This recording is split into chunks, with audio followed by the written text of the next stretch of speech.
अमीना और सारा नाम की दो लड़कियां जो कि एक शाम एक टैक्सी में एक रेस्टोरेंट की तरफ जा रही थी। उनको डिनर करना था। टैक्सी चलाने वाला इंसान कोई और नहीं बल्कि इनका अपना ही पिता यासिर अब्दुल सईद था, जिसकी इस इंसिडेंट के दौरान लगभग 50 से 51 साल की उम्र थी। और इसी शाम लगभग 7:30 बजे के अराउंड यासिर को उसकी वाइफ पेट्रिसिया की कॉल आती है, जो कि सारा और अमीना के बारे में पूछती है और ये कहती है कि क्या सब कुछ सही है। यहाँ पे यासिर जवाब देता है कि हाँ बिल्कुल ठीक है, सब अच्छे से हैं और हम डिनर करने जा रहे हैं। लेकिन पीछे बैठी उनकी दो बेटियां सारा और अमीना ये जानती नहीं थी कि उनकी जिंदगी सिर्फ और सिर्फ 3 मिनट के लिए ही बची है। 7:33 पे सारा 911 पे कॉल करती है और उसके बाद जो वो कहती है वो किसी भी इंसान के रोंगटे खड़े करने के लिए काफी था।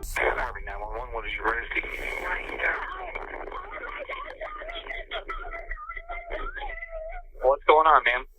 I'm dying, not more Java. Oh my God.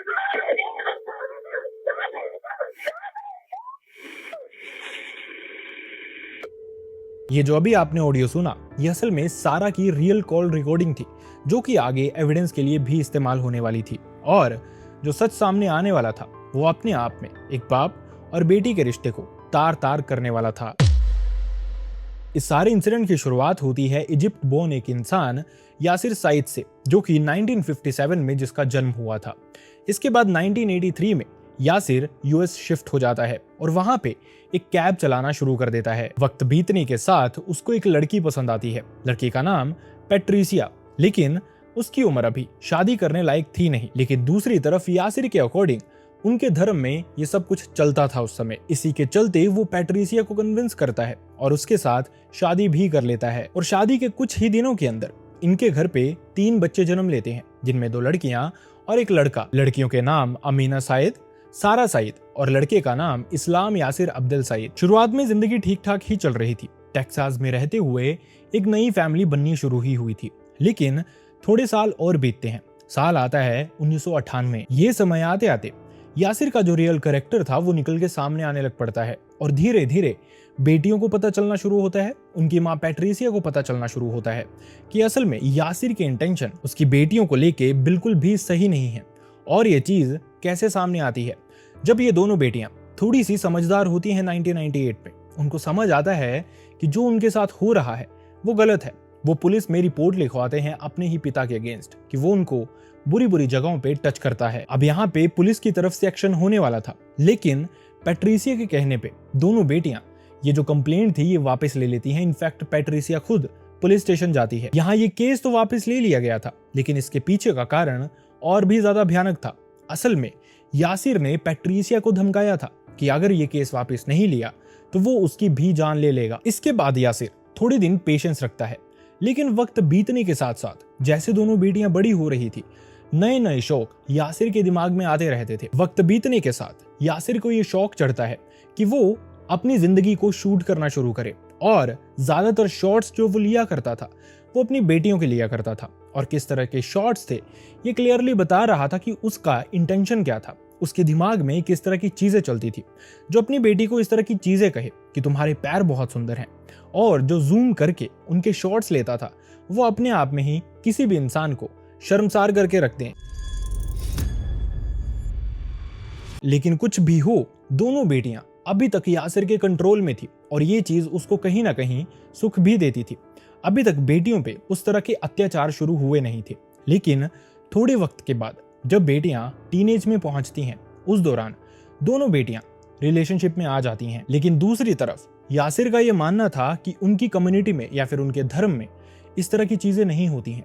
शादी से पहले लड़कियां अपना प्यार खुद नहीं चुन सकती, उनको फ्रीडम नहीं मिल सकती, वो किसी के साथ इंटीमेट नहीं हो सकती, या फिर किसी लड़के से बात जो कि पराया हो उससे तो बिल्कुल भी नहीं कर सकती। लेकिन ये जो टीनेज होती है ये रिबेलियस होने की ही होती है।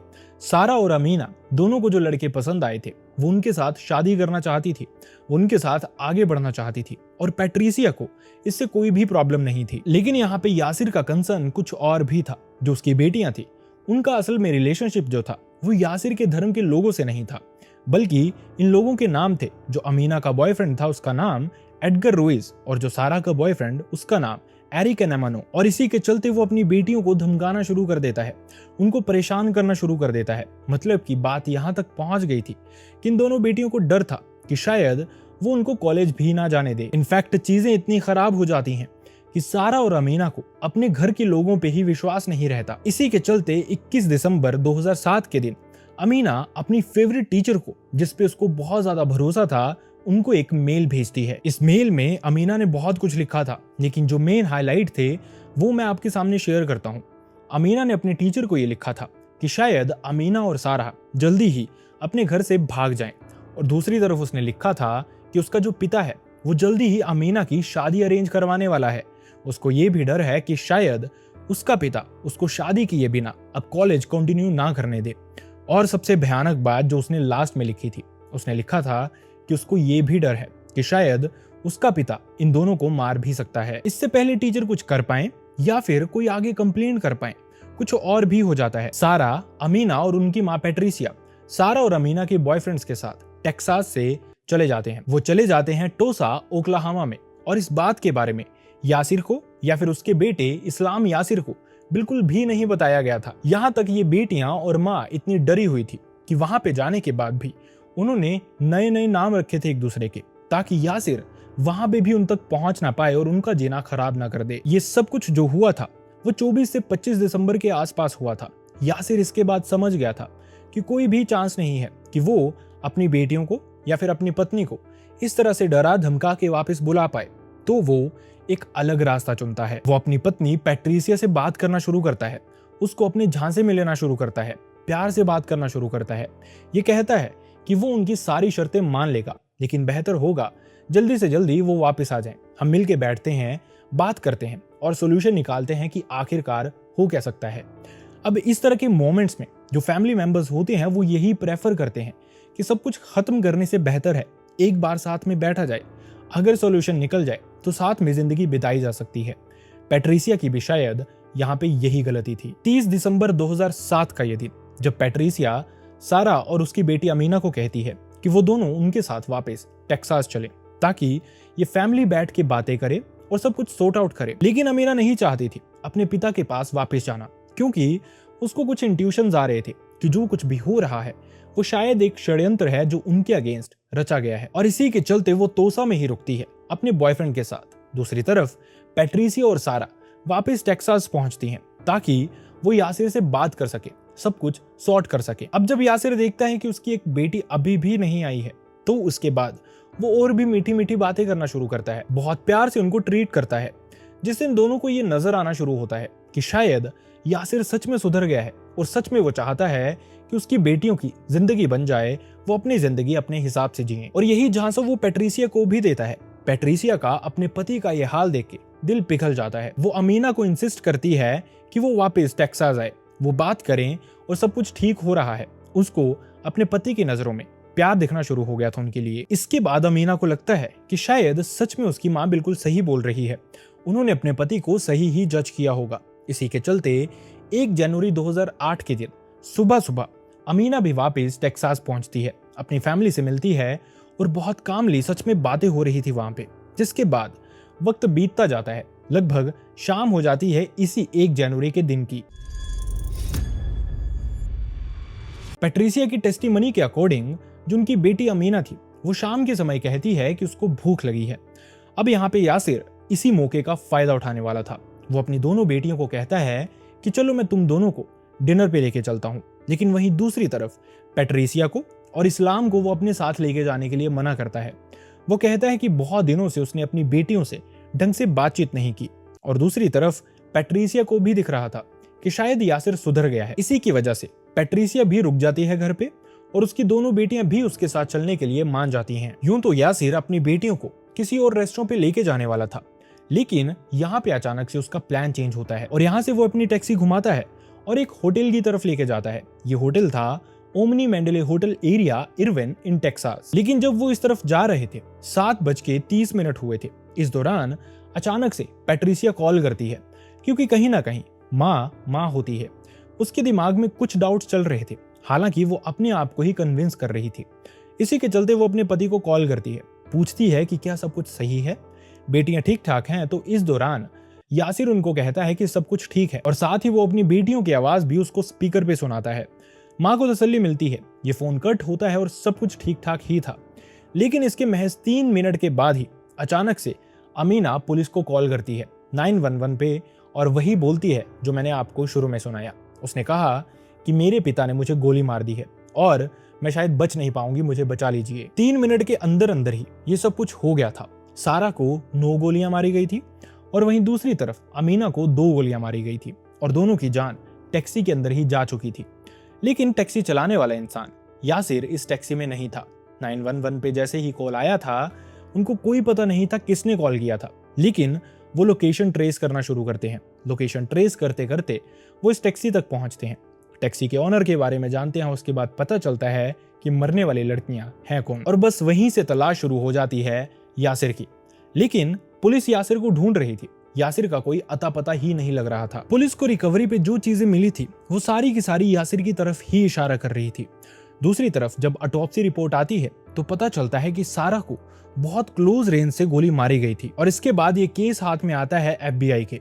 उनको जो जो चीजें मिलती हैं, जो भी चीजें वो यासिर के अगेंस्ट कलेक्ट कर सकती थी, वो करना शुरू कर देती हैं, क्योंकि बाहर के लॉज बहुत स्ट्रिक्ट होते हैं और उनको सारी की सारी चीजें, सारे एविडेंस क्लियरली मेंशन होने चाहिए, ताकि जो कत्ल करने वाला इंसान है उसको कड़ी से कड़ी सजा दी जा सके। पुलिस एविडेंस कलेक्ट करना शुरू करती है। सबसे पहले अमीना की जो कॉल रिकॉर्डिंग थी 911 पे, जो मरने से पहले उसने फोन किया था, वो रिकॉर्डिंग पुलिस अपने पास रखती है।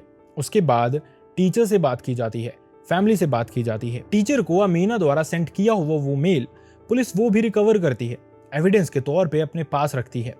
उसके बाद उनकी माँ से बातचीत की जाती है और माँ भी यही कहती है कि जो कुछ किया है पिता नहीं किया है, वही है असली मॉन्स्टर। लेकिन FBI जानती नहीं थी कि ये मैन हंट जो कि यासिर का होने वाला था वो उनके लिए बहुत डिफिकल्ट होने वाला था।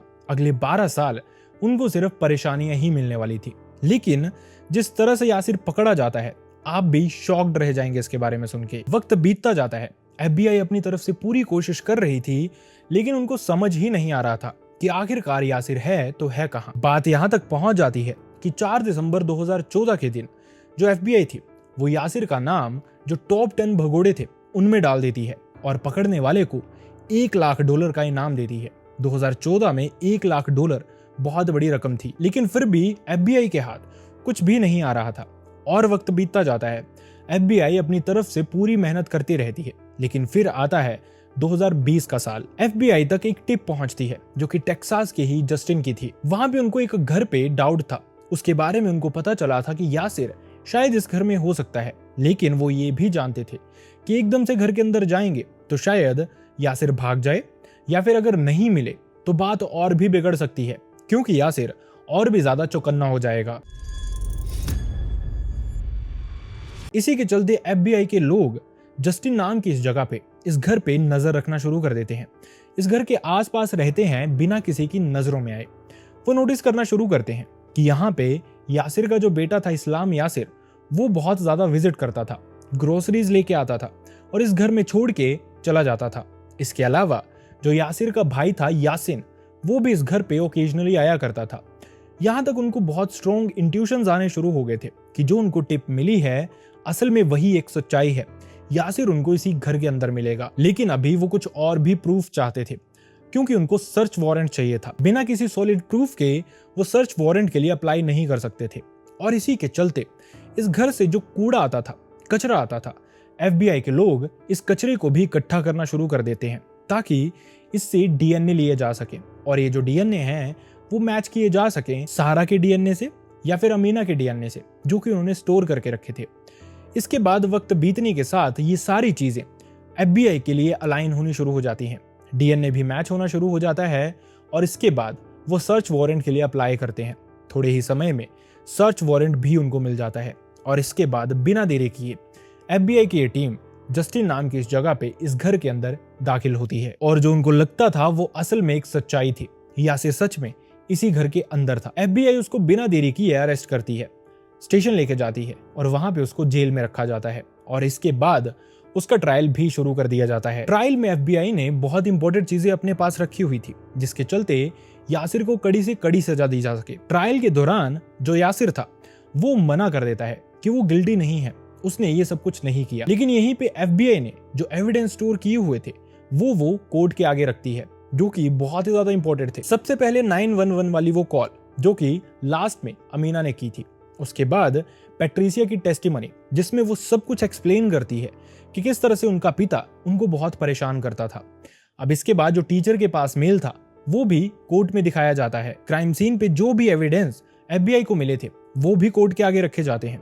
और इसके अलावा जो अमीना का बॉयफ्रेंड था उसकी टेस्टिमनी भी ली जाती है, क्योंकि वो अमीना के साथ था।